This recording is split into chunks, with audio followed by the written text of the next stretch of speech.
VCY America presents Crosstalk, a nationwide call-in program discussing issues that have an effect on our families, our communities, our churches, our nation, and our world. Crosstalk, an opportunity for you to voice your concerns for biblical principles. And now live by satellite and around the world on the internet at vcyamerica.org. Here is today's Crosstalk. We do thank you for joining us on Crosstalk today. Ladies and gentlemen, earlier this month, Operation Metro Surge was put into place in Minneapolis, focusing on the apprehension of those who entered our country illegally and committing further criminal acts. Already we saw much investigation going on due to the fraud allegations coming from this area of the state as well. You've seen the riots, you've seen the vandalism, and the metro insurrection taking place. I mean, flames have been fanned by Minnesota's governor and the mayor of Minneapolis. A shooting of a protester this past weekend is under investigation. Just within the last couple of hours, President Trump posted that he had just had a very good call with the Minnesota governor, and indicating that Governor Walz called him with a request to work together with respect to Minnesota. President Trump told Governor Walz that he would have Tom Homan call him, and that what we are looking for are any and all criminals that they have in their possession. Well, protests and opposition have been launched against law enforcement, even the targeting of hotels that were suspected of housing federal authorities. But today we're going to revisit what happened just a week ago Sunday at City's Church in St. Paul, Minnesota, where right in the midst of the worship service, protesters interrupted and brought the service to a halt. There were shouts, screams, great intimidation directed at both the pastor and the congregation, including young children in the service who are frightened out of their wits. Today we're going to take a look back at the tactics used to disrupt public worship, and also the warnings and actions taken by our founders warning us of such tactics. Not only was this a tactic that was used then, but it's and a tactic used in the Twin Cities by the rioters there. But did you know it's also a tactic used in communism? It's also used as a tactic by those who follow Islam. Joining us today, we welcome back William J. Federer. Bill is a nationally known speaker, historian, author, and president of Amerisearch Incorporated, speaker on the American Minute Daily Broadcast. He has authored numerous books, including America's God and Country Encyclopedia of Quotations, Who is the King in America?, Socialism, the Real History From Plato to the Present, How the Deep State Capitalizes on Crises to Consolidate Control, and also Silence Equals Consent, the Sin of Omission. Bill, thanks for joining us here today on Crosstalk. Jim, great to be with you. So, Bill, the tactics used last weekend by protesters of City's Church is really something that was warned about in the mid-1600s, even before the drafting of the Declaration of Independence. So help us understand what's going on here. Yeah, well, they see how far they can get. If you go back and look at France under Catherine de Medici, the Queen, and there were 10% of France was Huguenot Protestant, and she didn't like them. And so she began to push and say, well, you can't go to certain areas of the country if you're a Huguenot. You can't be a certain dress. You got to be in this place, your worship. And they would allow themselves to be push back, and that would just embolden her all the more. And then the terrible St. Bartholomew's Day massacre, where she invited the Huguenots to Paris for a wedding, and they're all thinking, well, gee, maybe we'll patch things up. Well, she has her soldiers pull chains across the streets so the carriages can't go out of town, and she sends them house to house. They kill 30,000 of the Huguenots, called the St. Bartholomew's Day Massacre. But it's this idea that when you allow them to get away with something, to them that's blood in the water, and they're going to do that more until finally you get to Nigeria, where they bust into the church and disrupt it with machine guns and kill everybody in the church. That's where it's headed, and they're testing to see if we let them get away with it. But in America, in Virginia, it was Anglican, and you had Baptists, was a new denomination that was gaining a lot of adherents, and the Anglicans did not like the Baptists. And so they would bust into their church services and disrupt the church services and grab the pastor and drag him out to a nearby creek and say, well, you want to be baptized here? And they would shove him under and almost drown him. And so James Madison introduces a bill in the Virginia legislature in 1785 titled Punishing Disturbers of Religious Worship. Wow.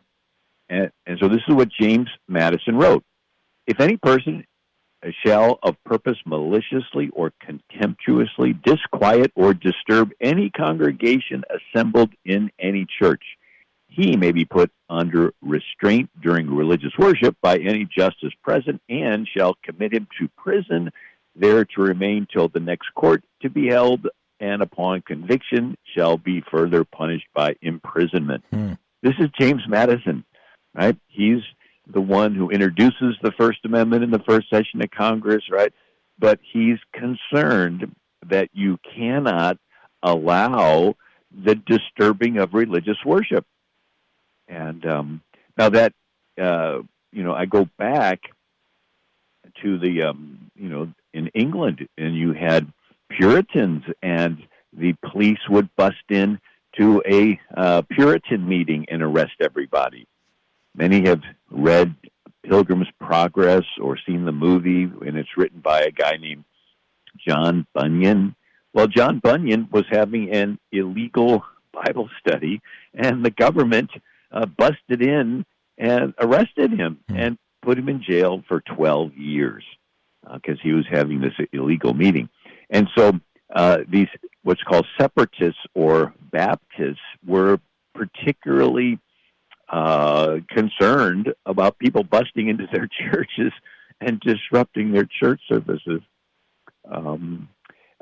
Another is in Carolina, 1669. They passed a law: no person of any other church or profession shall disturb or molest any religious assembly. Wow. Maryland had a Toleration Act in 1649. Every person willfully to disturb or molest any person professing to believe in Jesus Christ in respect to his or her religion or exercise thereof, that such person so offending shall be compelled to pay triple damages to the party so wronged. It's amazing. And what's so amazing, Bill, we're going back to the 1600s. I mean, 1649, that last one you just quoted, 1669, and I understand also the Massachusetts Constitution addressed this as well. Yeah, John Adams wrote Massachusetts Constitution in 1780, and he put in Article 2, no subject shall be hurt, molested, restrained for worshiping God in the manner most agreeable to the dictates of his conscience, provided that he does not disturb the public peace or obstruct others in their religious worship. Wow. So you can't say, well, I want my freedom, but I want to go in there and disturb my neighbor because I don't agree with them. It's like, no, it goes both ways. And that's where Islam is contradicted, because in most Muslim countries, they outlaw Christian worship. And so it's like, wait, the Muslims want to have the freedom to worship, but then in Muslim countries, if a Christian church falls into disrepair, they cannot even repair it. They just have to let the church building just fall apart. Right. South Carolina's Constitution has an interesting line, and this would apply to Don Lemon in particular, 1788. No person shall disturb or molest any religious assembly, nor shall use any reproachful, reviling, or abusive language against any church, that being the certain way of disturbing the peace by engaging them in quarrels and animosity. That's what he tried to do with the pastor. Yeah, this is like specifically what he wanted to do. He wanted to get them involved in a quarrel, in an animosity, and bust into the church. So Don Lemon broke centuries of religious tradition in America, that even though you do not agree with a group, you don't bust into their service and disrupt them. And if they get away with this, they'll be emboldened to do it more and more. I just read where in Minneapolis they protested in front of the Christian school, and the parents could not even go in and get their kids. Then I was reminded years ago. I met with a minister in Tanzania, and there was a president who was a Christian. He was Catholic, and he served his 2 terms, and then he wanted to be nice, and so he helped this Muslim who was running for the presidency, and he said, let's be nice to each other, and I'll campaign for him. Well, the Muslim gets in. Shortly thereafter, he fills all the positions with Muslims, and then they start seeing fire bombings of churches, schools being attacked, killings and everything, and the government's like, oh, we don't know who's doing this, but everybody knows that they're giving the green light to those that are doing it. Sort of like in Nigeria, the Muslim government knows that the Muslim Boko Haram is killing Christians, but they pretend like they don't know, but everybody knows they know. And so the situation in America is if we don't push back and go after people like Don Lemon and those that interrupted the church service, it's going to embolden them to do it more and more until finally it's going to be actual violence. And the worst case scenario is like Nigeria, where they kill everybody in the church and take the children away for forced marriages and all the rest. And Bill, you've addressed this before. We've talked about your book, Silence Equals Consent, and that's really what goes on here. Unless the church rises up and said, no, we are not going to tolerate this taking place, what happened just a week ago is going to pop up in services all across this nation. Yeah, and it's not by accident. It's being planned. There are several globalists with their billions of dollars and their organizations, and they're funding the organizers. I just recently read where some person that did the special forces in Americans' military overseas, they call them counterinsurgency operations. And he was looking at what's happening in Minnesota, and he goes, this is exactly what we did. He said this pattern of spotters, cutouts, dead drops, these are names of their agents that organize riots, discipline comms, role specialization, willingness to absorb casualties while bleeding the stronger force slowly.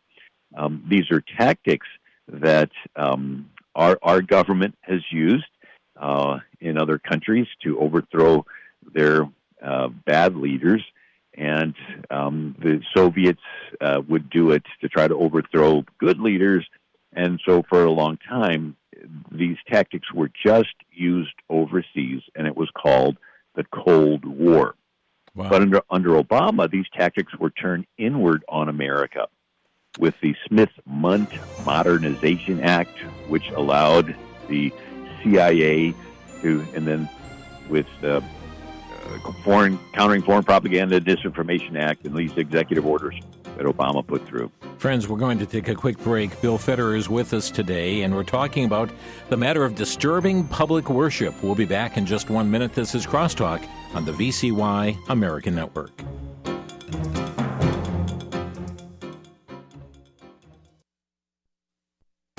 Back to Genesis with Dr. John Morris, scientist and president of the Institute for Creation Research.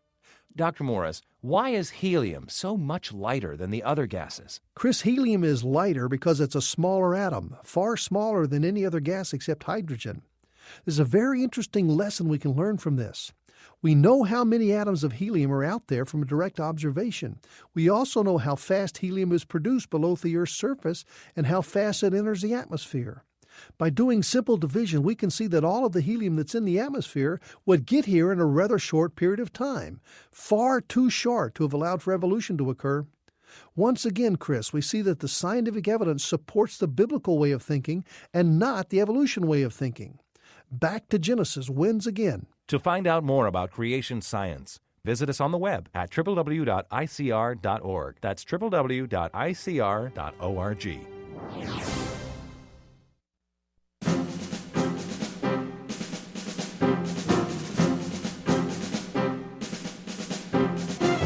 William J. Federer, our guest here today on Crosstalk. Our topic, disturbing public worship. Now, friends, we did a program on Crosstalk telling you what unfolded last week.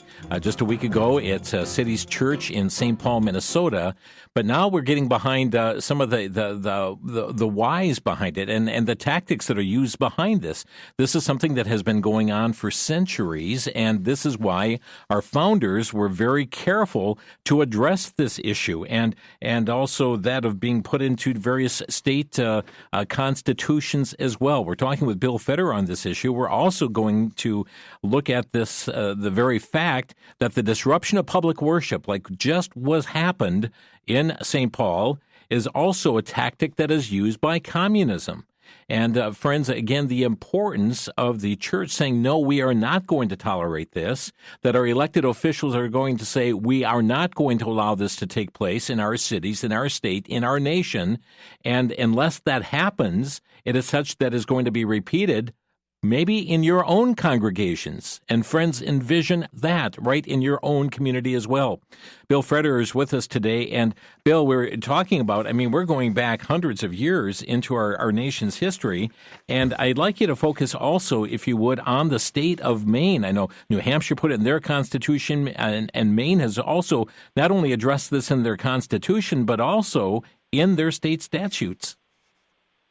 Right. So 1911, the Lord's Day, they actually had a law regarding the Lord's Day and penalties for, quote, whoever on the Lord's Day or at any other time behaves rudely or indecently within the walls of any house of public worship. Okay, rudely, indecently, willfully interrupts or disturbs any assembly for public worship. This is clearly exactly what they did. Right. They interrupted, they disturbed public worship, they behaved rudely, indecently, chanting, and so they broke the law, and they need to be held accountable. Now, I wrote a book. It's called Socialism, the Real History from Plato to the Present, and it talks about these tactics. So after the Cold War, after World War II, you had what's called the Cold War, and countries in Europe wanted to be free. The Soviets didn't like that. They would send in KGB agents who would do what's called critical theory, where you simply observe the groups in the country for a while, and you categorize them as victims and oppressors, haves and have-nots. And it can be ethnic groups, economic groups, religious groups, racial, it doesn't matter. And you would call some victims and some oppressors, haves and have-nots. And then you would identify the influencers of these groups, and you would begin to stir up animosity between the groups, and then you would organize protests that you would escalate into violence and bloodshed. Why bloodshed? Because then people think emotionally and not logically. And once you get a large amount of people emotional, it's like mob psychology. It's like flowing river of liquid cement. It can be channeled anywhere before it sets. And so they channel this emotion to blame. They use the media to blame the leader of the country.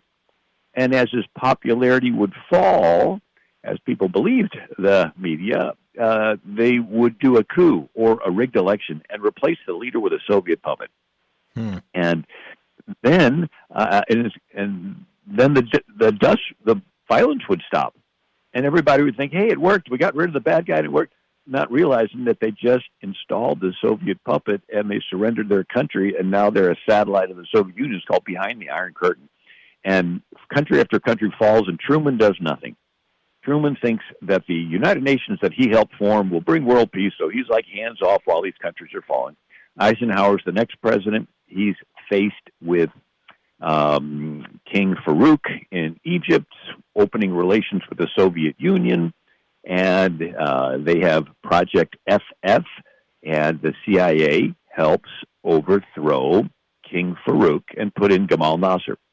And then you have Iran. A little history. Iran had a leader named Reza Shah. During 1925, he took power, and he secularized his country. He let women get educations. He let women wear fashions, and they let them businesses, and it was becoming a secular country. But when World War II was starting, Reza Shah of Iran did not drive out the Germans. And so Britain and Russia teamed up and did a coup and overthrew Reza Shah and supported his son, Reza Pahlavi, who appointed a prime minister named Mossadegh. The way Iran worked, the prime minister was quite powerful. And so as time goes on, Mossadegh becomes pro-Soviet.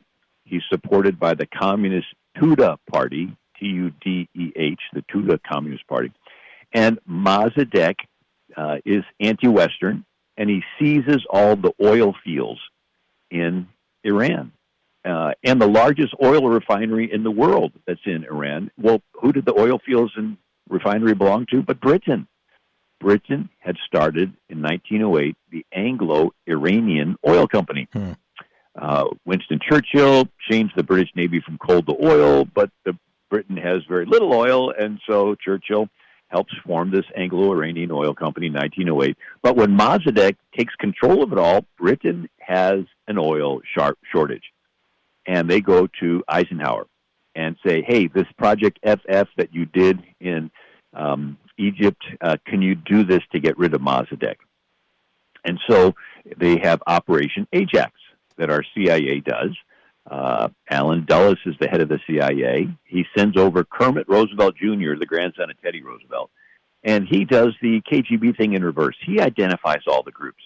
He recruits mobsters and gangsters, and they orchestrate protests and riots and attacks, and then they co-opt the media to blame Mossadegh, and as his popularity falls, they put him under house arrest, lock him away for the rest of his life where he dies, and then they support Reza Pahlavi in his rule and solidifies him as the leader in Iran. And Reza Pahlavi loved America, and he has the Cadillac Seville, was built in America, had the fastest growing economy in the world at the time, and women were getting education and wearing the latest dress. And for 37 years, Reza Pahlavi ruled Iran until Jimmy Carter was corresponding with the Ayatollah in France, and then pulls the American support out for the Shah and helps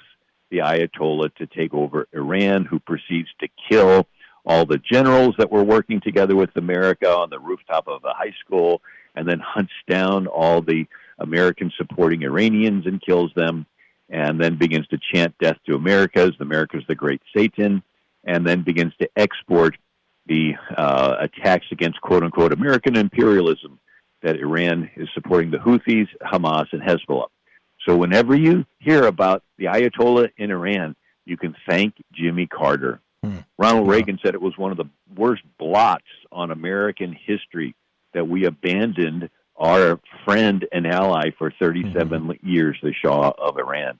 And that's all thanks to Jimmy Carter. And you know, Bill, so, and this whole concept here is where you focus in on disturbing public worship. That really is where Islam does just that as well, does it not? Yeah, it's throughout history. I mean, whether it comes that Islam coming from Iran or from other nations, I mean, we are seeing even to this day the going into the public worship services and killing Christians. I mean, that is part of the MO right now to get rid of the big Satan and the little Satan, etc. But sadly, this is troubling to see this disruption of public worship happening through the years in different venues, but all with that common purpose behind it. Yeah, communists do it. North Korea does it. The radical Hindus in Iran are doing it. Excuse me, in India. We think of India as Hindu and lots of different religions and gods and everything. Well, this current government in India is radical Hindu, and they don't like Christians. Yeah. The lowest caste in Hinduism is called the Dalits, the untouchables, and they got to take care of the sewers and the dead bodies. And well, guess what? A lot of the people in that lowest caste are switching and becoming Christian. Yeah. And the other castes are like, we don't like you, losing your place in society. You talk about being racist. And And so there's a persecution of Christians going on. And so this is the norm. America really has been this exception in world history where you can get used to having church and not having it be invaded. But unfortunately, the next step is the burning of churches. And we see this all throughout Europe, that you can plot that the numbers of immigrants from Islamic countries increases, church burnings increase. Now, they'll never connect the dots because they'll consider it very not nice of you to point this out. But you see these videos every now and then of these girls in London that are getting raped, and they're like, why isn't anybody protecting us? Why are they? And so it has to. You go back to Muhammad, and I did a book. It's called What Every American Needs to Know About the Quran. And Muhammad's the key to understanding it. Muhammad was a religious leader in the pagan city of Mecca for 12 years. And we just lost Bill here by way of, we're going to reconnect with Bill Federer here as we lost connection there. Bill Federer talking about this disturbing of public worship and what we have seen take place at City's Church in St. Paul, Minnesota, right in the midst of the worship service. We had protesters interrupt, brought the service to a halt. As we mentioned, that there, were shouts, there were screams, there was intimidation tactics. Don Lemon went and confronted the pastor last weekend as well, that taking place. And as Bill is pointing out here today, it is not just something new that has transpired, but it is something that has unfolded here as it relates to the founders and how they were offering protection here to the various states. Even before becoming a nation.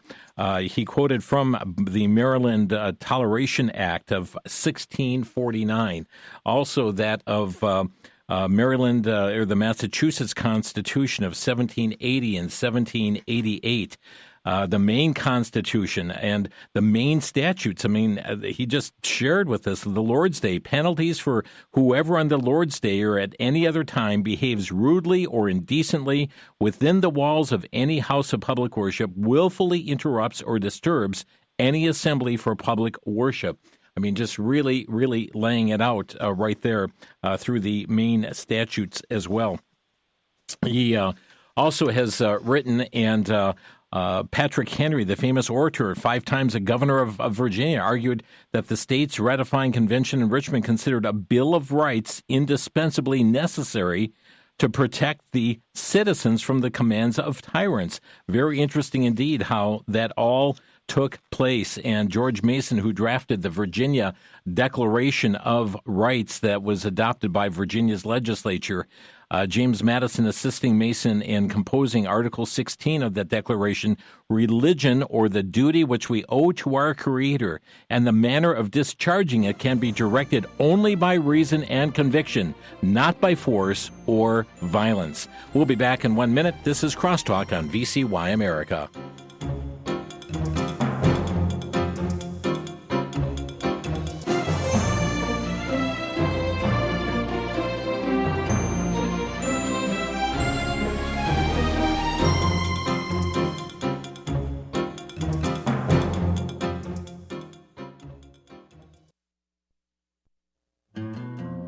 The one book that's been credited as one of the major catalysts for the modern creationist movement is The Genesis Flood, authored by Dr. John Whitcomb and Dr. Henry Morris. More than 60 years ago, these two men joined together to write a controversial book that sparked dialogue and debate on Darwin, Jesus, science, the Bible, evolution, creation, and gave birth to the modern creation science movement. While skeptics cast doubt upon the authenticity of a universal flood, the Genesis flood places before the reader the theological and scientific basis for a literal acceptance of the biblical account. This book provides illustrations, charts, diagrams, and sound documentation that harmonizes science with biblical truth. The Genesis Flood is available for a donation of $30 or more to VCY America. Call 1-800-729-9829.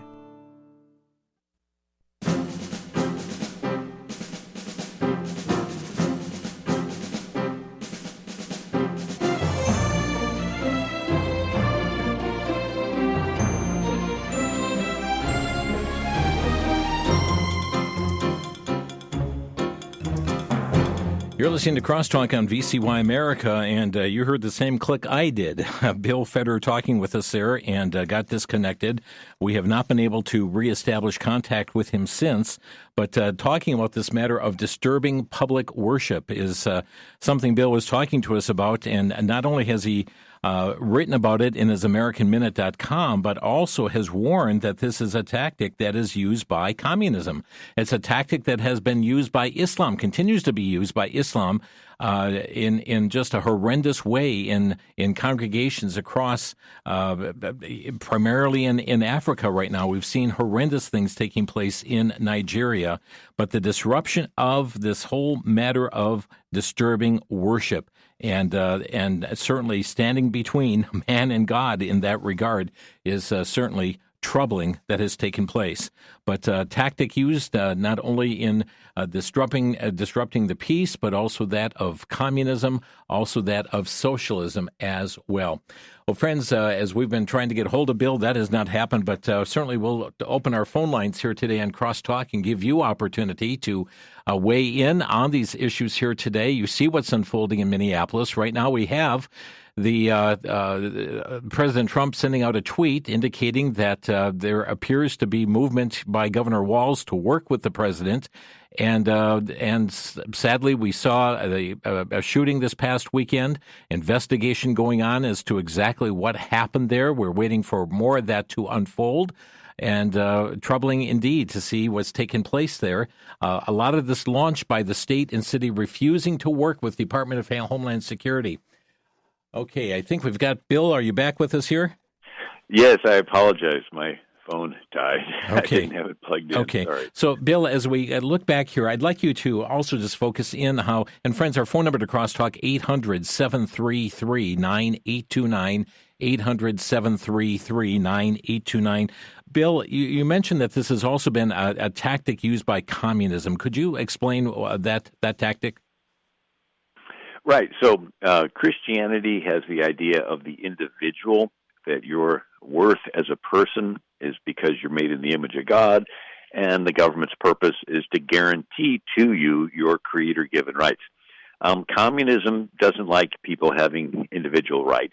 They want to be the grantor of the rights and be able to take away those rights. And so your identity is with a group. And so they would divide a country into groups. The first was, for example, China. They called it the red-black colors, so they called it a color revolution. And they would get people to identify with colors. And so the red were the farmers and the workers, and then the blacks group was the property owners, the business owners, and so forth. And so they would say that if you're a red, then you're going to get attention from the government, and if you're a black, you're a bad person. You're a part of the Chinese color revolution where they would label people with that. And so you had this red-black fighting. They actually wanted to stir up these two groups against themselves. And so they would take land. They would go to the reds and say, these rich landowners will help you take land away from them. So work with us to fight. And so they would take land from the rich landowners, and then the peasants would get it. And then they would say, well, we're going to take it from the peasants, and we're going to concentrate it into the government. And then we're not just going to take land, we're going to take all private property. And then you realize that Karl Marx says that there'll be world peace when there's no more private possessions. And so Mao Zedong called it the continuous revolution. You continually have crises, and then in the crises, there's an excuse for the government to seize power. And so these color revolutions have been used in Eastern Europe and all these different groups. But you have to get people to divide into groups. And so I was reading when the Belgian and German colonizers were first taking over in the Congo and Rwanda, and everybody saw themselves as one. And the colonizers said, hey, let's divide this population into groups. And so they began to measure them and their features, and they would say, you're a Hutu and you're a Tutsi. and go down to the government offices and register as a Hutu and a Tutsi. And then they began to stir up animosity between the Hutus and the Tutsis. And then they stirred it into fighting and killing and genocide. Mm-hmm. And as they fought each other, it weakened the country, and it allowed the colonizing power to come in and restore peace, but basically take control. Divide and conquer. Divide and conquer. Our number to Crosstalk, 800-733-9829. Tim is calling from Holman, Wisconsin. Tim, you're on the air. This is Ken, and thanks so much sorry, for Ken. you two. You are great. Disturbing public worship is against our Constitution, but if we don't operate within... Whoops. I gotcha? Yep, you cut out for a moment. Go ahead. Within our Constitution, to preserve it, are we in danger of losing it by default? I agree with 95% of what President Trump is doing. It's amazing what God's doing through him. But could the 5% destroy the principles behind it? Remember, only two masters until our leader is served. The idea of the end justifies the means is still predominant in his mind, at least in the mind of a lost person. Perhaps we can pray him into the kingdom of God. Leastwise, he'll make a proclamation like Nebuchadnezzar did when Shadrach, Meshach, and Abednego came out of the fire. Okay. Which is dangerous. Okay, thank you, Ken. Bill, any response there? I mean, we were talking about President Trump has done so many good things, but is that certain aspects of this something that could bring us down?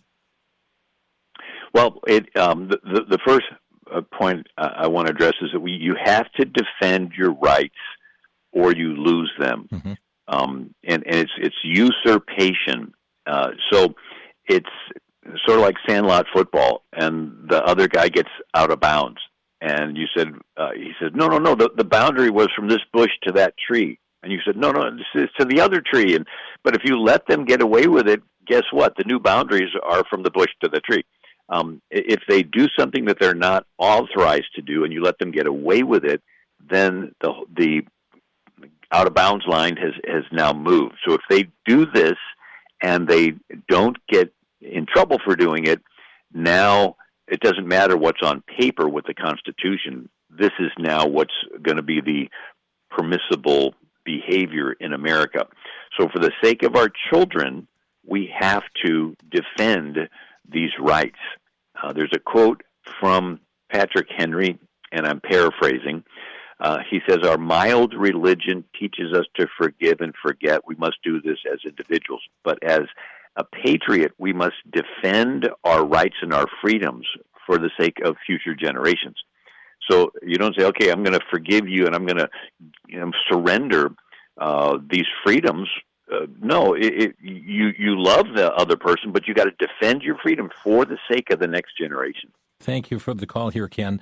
Friends, our number to Crosstalk, 800-733-9829. And Bill, it's very interesting to see what's taken place. The Daily Signal just reported yesterday in an article that the Justice Department has tried to charge 8 of the church invaders, but it appears that they've been let go. I mean, that the magistrates in the Twin Cities area have let these perpetrators just go, and they tried to appeal to have some $10,000 post a $10,000 cash bond, concerned about flight risk, etc. But it appears that the judge has not granted that. Harmy Dillon, Assistant Attorney General for Civil Rights at the Justice Department, pledging to aggressively pursue these cases. You've got to have a judiciary that's going to work within that system too, do you not? Right. So good people have not voted for a long time and let different judges get in office, and they are making these bad decisions. So we need to be thankful that we do have people on the federal level that are willing to go after this and restore justice. But on a state level, this is very dangerous. Mm-hmm. I wanted to bring out the word devil. When you translate it from the Greek, diabolos, it means to divide. The very name devil means to divide. And so the devil divided heaven, right? He got a third of the angels to side with him against God. Wow, what a terrible spirit this Satan is. Anyway, the devil's then cast down into the garden, And what does he do? He gets Adam to blame Eve, right? He sows division. And then he gets Cain to kill Abel. He sows division. And then there's one story that's often overlooked. You have Gideon has an illegitimate son named Abimelech. And Abimelech's mom was from the town of Shechem. And so Gideon's legitimate sons are now ruling Israel, but Abimelech wants power. And so he goes to Shechem, and he sows division. He meets with the men, and he says, is it better for you that the sons of Gideon reign over you? Remember also that I am your bone and your flesh. So he's using this racial identity to sow this division, and they say, well, we have to support him because he is our brother. And so now you got inside of Israel. So nobody's thinking of attacking Israel from the outside. They just defeated 100,000 person Midianite army. Yeah. But on the inside, you have somebody wanting power, sowing division, getting them to fight each other, and then he seizes power. And if it wasn't for some lady throwing a millstone over the wall that hit him in the head and killed him, Israel would have, this republic would have ended right there, rather than a century later with Saul. Our phone number 800-733-9829. Kay in Kansas, you're on the air. Yes, thank you for taking my call. I think that, I just want to encourage, especially Christian men, that God uses human agency. Now, voting and praying, those are givens for Christians, at least wherever they can vote, the voting aspect. But God, throughout the pages of Scripture, except in creation, and then when he comes back to close up things as it is, as it will be, he uses human agency. And you just, even in the Psalms, these wonderful prayers and so forth, but you can read how David or Asaph, they're acting. They've been men of action. Job was a man of action. And who do we think is going to reform this nation? Eventually, if you have pagans running everything, protesting, what good is that going to do? They're just going to shoot you.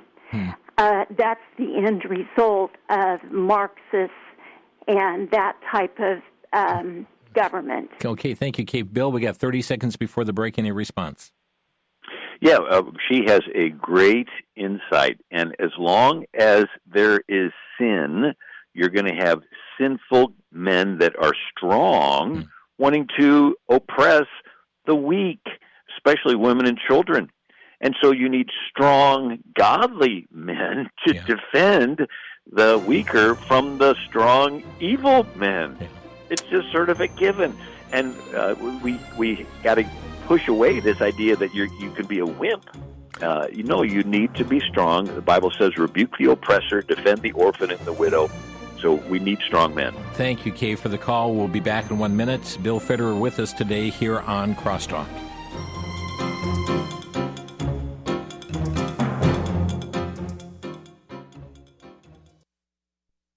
For the Worldview Report, I'm Brennan House. Our website's worldviewtube.com. The nation is reeling after an ICU nurse was shot on video combating with ICE. Now, this is an emotional issue, no doubt, and tragic. But here I am to tell you, my friends, let's pull back multiple feet, 30,000-foot view. We have many countries, Mexico, Iran, and China, working to increase the chaos in the streets. We apparently have people inside state governments feeding information about the whereabouts of federal ICE officers. So, my friends, understand this is more than just an emotional issue, as many are now looking at it as a tragic and emotional issue. This is a civil war. We are in a form of civil war, but we're also in a form of war nation state to nation state, as enemies foreign and domestic are trying to weaponize our immigration system, castigate any political opposition as dangerous terrorist Nazis to be dealt with. So, my friends, it's a spiritual battle. It's a worldview battle. Don't let emotion trip you up. I'm Brennan House.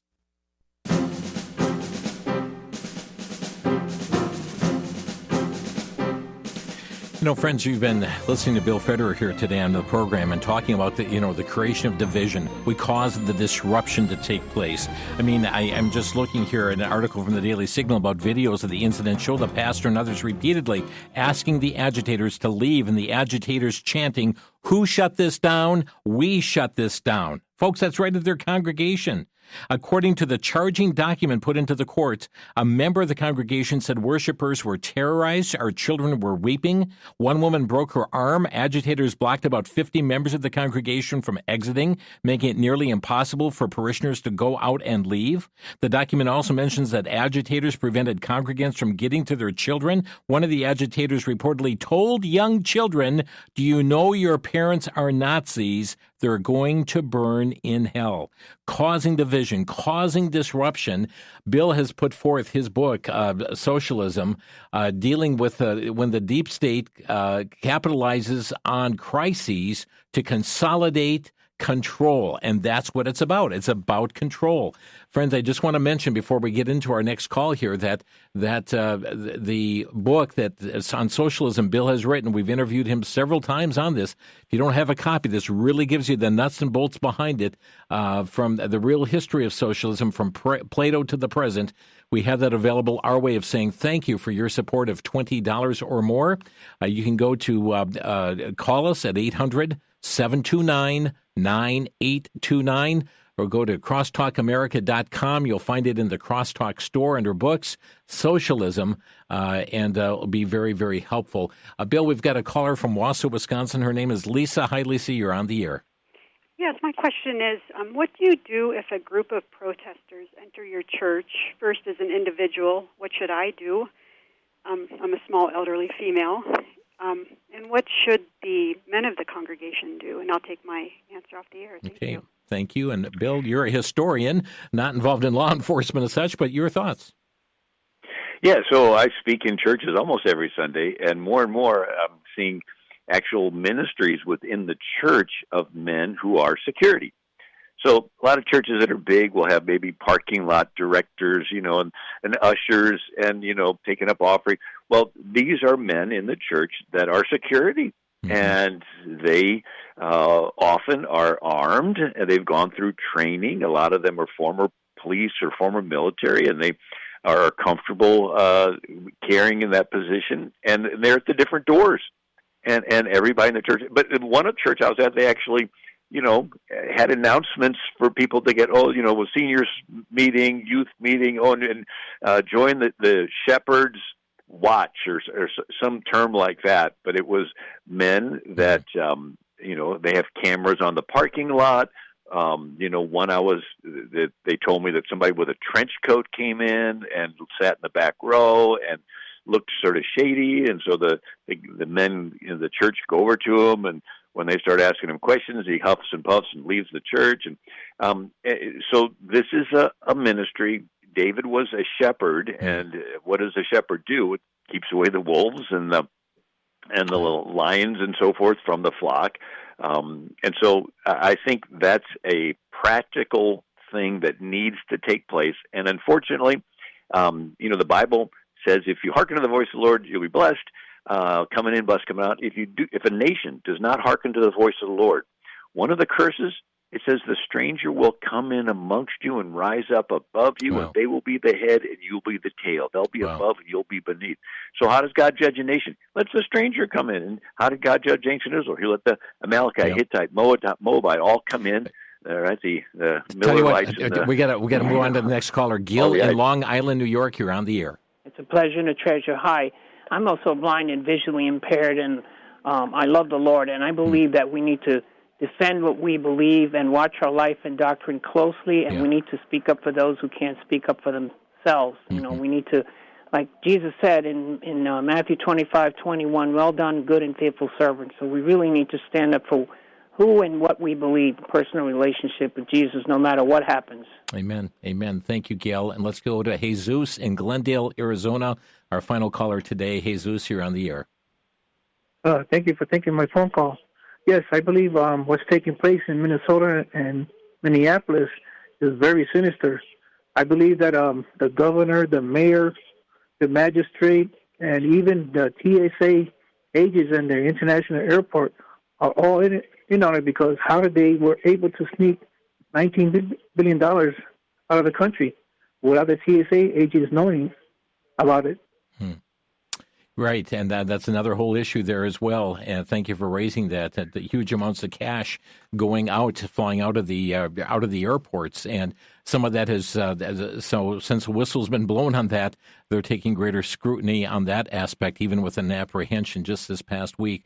But Bill, you talked about the division earlier, and there's even division within law enforcement when you have the local police and state patrol who are in essence being told to stand down. The federal agents are in and seeking to remove those who have committed horrendous criminal acts, removing them, and they're getting attacked by the citizens, and yet you have the other local public law enforcement not intervening, not standing down. We understand it took a long time even to get to the city's church last week. We have just a minute left. Your thoughts? Yeah, so in my book on socialism, I go through how the headlines and the media are they're the nervous system of the body politic. So you have a body, you have a nervous system, you have a brain, your brain thinks. And the nervous system, the brain of your body politic is the news, and it's the headlines. And so what was the headlines prior to this? It was billions of dollars of Somali fraud, and Walz and others, Keith Ellison, have been involved in it.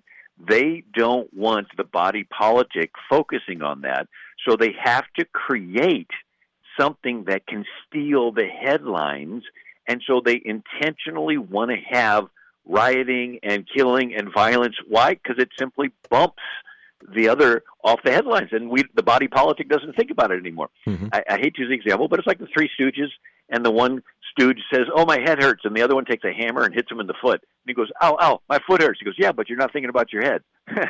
Right? And so we have the headlines are Somali fraud, and then they go, "Okay, we need a riot." Boom. Now what's being talked about? Oh, killing in Minneapolis, killing, and that other stuff just gets forgotten. Yeah. And so we have to understand that there is a strategy that they're working. And friends, you can find that in the book Socialism. Yeah, Socialism. Again, we have an available donation of $20 that includes shipping to you.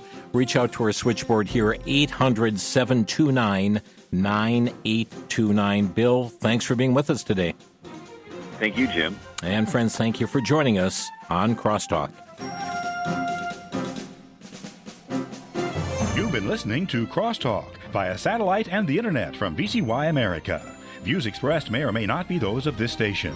For a CD of today's program, send a donation of $6 or more to VCY Tape Ministry, 3434 West Kilbourne Avenue, Milwaukee, Wisconsin, 53208, or download by RSS or podcast from crosstalkamerica.com. And join us again for Crosstalk.